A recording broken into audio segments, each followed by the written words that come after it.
How were the Great Pyramids of Giza really built? For thousands of years, this question has baffled historians, engineers, and pretty much everyone who's ever laid eyes on these incredible structures. We're talking about millions of massive stone blocks, some weighing as much as an elephant, stacked hundreds of feet high with mind-boggling precision. All of this was accomplished over 4,500 years ago, without the help of modern cranes, trucks, or power tools. So, how did they do it? Today, we're going to unravel this ancient mystery, piece by piece. Let's start with the basics. The Great Pyramid, built for Pharaoh Khufu, is the largest and most famous. It's made of about 2.3 million limestone and granite blocks. The majority of these were local limestone, quarried right next to the Giza Plateau. Think about that for a second. Quarrying wasn't a simple task. Workers would find cracks in the rock, drive in wooden wedges, and then soak the wedges with water. As the wood swelled, it would split the rock apart. They also used copper tools, like chisels and saws, which were the strongest metal they had at the time. To cut harder granite, they likely used an abrasive powder, like quartz sand, with their saws to grind through the stone. It was a slow, grueling process, but incredibly effective. Okay, so they've got the blocks. Now, how do you move them? We're talking blocks that averaged 2.5 tons each. For a long time, the prevailing theory was that they were dragged on giant sleds. But dragging heavy stones across dry sand would create a ton of friction, making it nearly impossible. Then, a breakthrough discovery was made, inspired by an ancient tomb painting. The painting shows a group of men pulling a colossal statue on a sled, and right in front of the sled, there's a person pouring water onto the sand. Scientists tested this theory and found that wetting the sand in front of the sled reduces the friction by about half. It makes the sand firm, so the sled can glide over it much more easily. Suddenly, moving these massive blocks seemed a lot more achievable. It wasn't magic, it was brilliant, practical physics. The materials also traveled by water. The high-quality Tora limestone used for the outer casing and the massive granite blocks for the inner chambers came from quarries far away. The Tora limestone was from across the Nile, and the granite was from Aswan, over 500 miles to the south. The ancient Egyptians were master boat builders and navigators of the Nile River. During the annual flood season, the water would rise, allowing them to bring these barges right up to the base of the pyramid complex through a system of man-made canals and harbors. An incredible discovery in 2013, a papyrus logbook of a man named Mira, confirmed this. Mira was an official who oversaw a team of 40 elite workers, and his diary detailed the transport of limestone from Tora to Giza via these canals. It's the oldest papyrus ever found and gives us a first-hand account of the pyramid construction supply chain. Now for the biggest question of all, how did they get the blocks up the pyramid? As the pyramid grew taller, lifting these heavy stones became the ultimate challenge.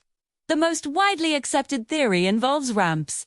But what kind of ramp? A single, long, straight ramp would have been impossibly huge. By the time it reached the top of the pyramid, the ramp itself would have had a greater volume than the pyramid. So, that's probably not it.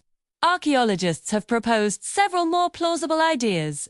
One popular theory is a spiral ramp that corkscrewed around the outside of the pyramid as it was being built. This would allow for a more gradual slope and use less material.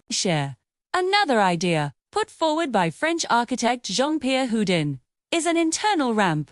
He suggests that after building the base with an external ramp, the workers then constructed an internal corkscrewing tunnel just inside the pyramid's outer edge. They would have used this tunnel to haul the blocks up from the inside. This would explain why we don't see any evidence of a massive external ramp today. It's a fascinating theory that combines both external and internal ramp systems. It also elegantly solves the problem of how they lifted the massive granite beams over the king's chamber. Let's talk about the workforce. Forget what you've seen in the movies. The pyramids were not built by slaves. Archaeological evidence from the Giza Plateau, including a workers' village, has shown us that the builders were skilled, paid Egyptian laborers. They were well fed, receiving daily rations of bread, beer, and meat, and they received medical care.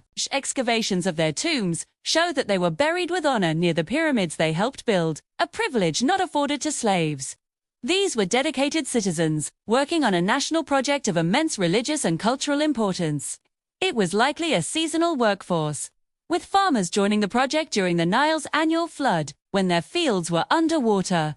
Estimates suggest a workforce of around 20,000 to 30,000 people at any given time. And what about the incredible precision? The base of the Great Pyramid is almost a perfect square, with the sides aligned almost perfectly to the cardinal directions north, south, east, and west. How did they achieve this without compasses or GPS? They were master astronomers. They likely used the stars to find true north. One method involves tracking a single star's path as it rises and sets, V. By bisecting the angle between its rising and setting positions, they could find a perfect north-south line. For leveling the massive base, they probably used a simple but effective technique involving trenches filled with water. By marking the water level along the edges of the trenches, they could create a perfectly flat foundation to build upon. So, let's put it all together. The construction of the Great Pyramid was a monumental feat of project management. You have thousands of workers quarrying stone, using clever techniques to cut through rock. You have teams transporting these blocks over land on sleds, with water-slicked sand, and over water on barges through a network of canals. You have another massive team working on the construction site itself, possibly using a combination of external and internal ramps to lift the stones into place with astonishing precision. Overseeing it all was a highly organized administration, ensuring workers were fed, housed, and cared for. The building of the pyramids wasn't the result of some lost ancient technology or alien intervention. It was the result of human ingenuity, incredible organization, and decades of hard, focused work. It shows us what people can achieve when they work together towards a common goal. The legacy of these builders isn't just the stone structures they left behind. It's a testament to their skill, their dedication, and their enduring spirit. When you look at the pyramids, you're not just looking at a tomb for a pharaoh. You're looking at the culmination of generations of knowledge in engineering, logistics, mathematics, and astronomy. It's a story written in stone, a story of human achievement that continues to inspire and awe us thousands of years later. Thanks so much for watching. If you enjoyed this journey back in time, don't forget to hit that like button and subscribe for more deep dives into the mysteries of the ancient world. See you next time.